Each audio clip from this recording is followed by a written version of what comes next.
கோலம் போட்டா இடுப்புக்கு நல்லது, இரும்புக்கு சாப்பாடு, வலது மூளை இடது மூளை வேலை செய்யும், நேரமா எந்திரிச்சா விண்வெளியில இருந்து கதிர் வரும், பிரம்ம முகூர்த்தம்னு எந்த எக்ஸ்பிளனேஷனும் இந்த வீடியோல இல்ல. இப்ப நம்ம வீடியோக்குள்ள போலாமா? அன்பர்களே நண்பர்களே வணக்கம், நானும் உங்கள் ஈகன். கோலம் ஒரு தெரப்பி அப்படின்னு ஒரு பேர்ல சொன்னா நம்பர் கொஞ்சம் கஷ்டமா தான் இருக்கும், அல்லது சூடோ சயின்ஸ்னு கூட நீங்க நினைச்சுக்கலாம். அதனால கொஞ்சம் டீட்டெயிலா நம்ம பேசலாம். நிக்கோலஸ் டெஸ்லா உங்களுக்கு தெரியுமா? சயின்டிஸ்ட். சிலருக்கு தெரிஞ்சிருக்கலாம், பலருக்கு தெரியாம இருக்கலாம். ஏன்னா அவரை வளர விடாம பல சதிகள் நடந்தது. அவர் எவ்வளவு பெரிய புத்திசாலி அப்படின்னு தெரிஞ்சாதான் இந்த வீடியோ நம்பருக்கு ஈஸியா இருக்கும். அதனால அவரை பத்தி ஒரு சின்ன அவுட்லைன். நிக்கோலஸ் டெஸ்லா யாருன்னா தாமஸ் ஆல்வா எடிசன் வாழ்ந்த காலத்திலே வாழ்ந்தவர். இப்போ காஸ்ட்லி போன்ஸ்ல வருது இல்லையா, ஒயர்லெஸ் சார்ஜர், இதை கண்டுபிடிச்சது அவர் தான். இந்த 2020 கூட கிடைக்காத இந்த டெக்னாலஜியை 1898 அவர் உருவாக்கிட்டாரு. அவரோட கனவு என்னன்னா, ஒரு டிரான்ஸ்பார்மரை வச்சு எல்லா வீட்டுக்கும் ஒயர் இல்லாம எலக்ட்ரிசிட்டி கொடுக்கணும் அப்படிங்கறதான். ஒயர் இல்லாம போன் சார்ஜ் ஆகும்னா ஏன் டிவி, கிரைண்டர், ஃப்ரிட்ஜ் இதெல்லாம் ஓடாது? எதுக்கு ஒயர்?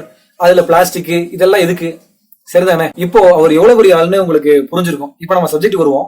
நிக்கோலஸ் டெஸ்லா நிறைய கண்டுபிடிப்புகளை கண்டுபிடிச்சிருக்காரு. அதுல அவர் சொன்னதுல மிக மிக முக்கியமான ஒரு விஷயம் இருக்கு. அது என்னன்னா, இந்த பிரபஞ்சத்தோட ரகசியத்தை நாம புரிஞ்சுக்கணும் அப்படின்னா அதுக்கு எனர்ஜி, ஃப்ரீக்வன்சி, வைப்ரேஷன் இதன் மூலமா தான் புரிஞ்சுக்கணும் அப்படின்னு சொல்லியிருக்காரு.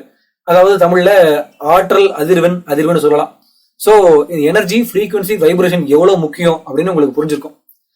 இந்த மூணு, அதாவது எனர்ஜி, ஃப்ரீக்வன்சி, வைப்ரேஷன், இந்த மூணுமே இசையில் இருக்கு. இது நல்லா ஞாபகம் வச்சுங்க.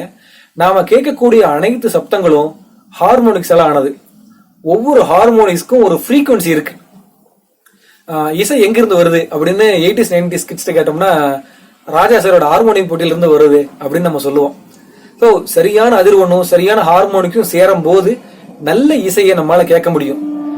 இசை கேட்கும் போது நம்ம மனசு அமைதியாகும், இசை தெய்வீகமானது அப்படின்னு இசையோட பெருமைகள் எல்லாம் நமக்கு தெரியும். இப்ப கேள்வி என்னன்னா, இசையை கண்ணால பார்க்க முடியுமா? இசை எப்படி இருக்கும்? இந்த கேள்விக்கு பதில் தெரிஞ்சா நல்லா இருக்கும்னு தோணுது இல்லையா? தெரிஞ்சுக்கதான் போறோம்.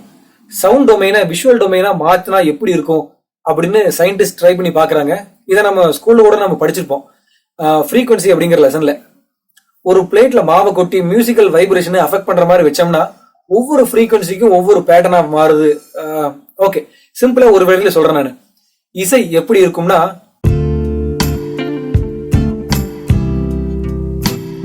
கோலம் மாதிரி இருக்கும்.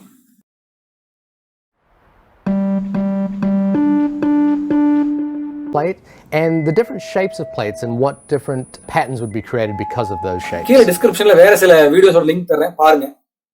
நல்ல இசை கேட்கும் போது மனசு எப்படி அமைதியாகுதோ அதே போல கோலத்தை பார்க்கும் போது நம்ம மனசு அமைதியாகும்.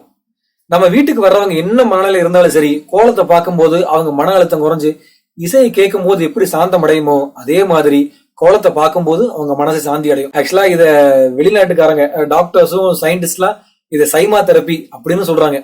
முடிஞ்சு அதை கூட நீங்க கூகுள்ல செக் பண்ணி பார்க்கலாம். இசை ஜாமெட்ரிக் வடிவத்துல தான் இருக்கும், இசை என்பது அழகான பேட்டர்ன்ஸ் தான் எப்படி நம்ம முன்னோர்களுக்கு தெரிஞ்சது. சோ கோலம் கண்களுக்கான இசை. நாம போடுற ஒவ்வொரு கோலமும் ஒரு மியூசிக்கல் பேட்டர்ன். இந்த வீடியோ உங்களுக்கு பிடிச்சிருக்குன்னு நம்புறேன். மீண்டும் வேற வீடியோவில் உங்களை சந்திக்கும் வரை உங்கள் நண்பன் நான் ஏகன். நன்றி, வணக்கம்.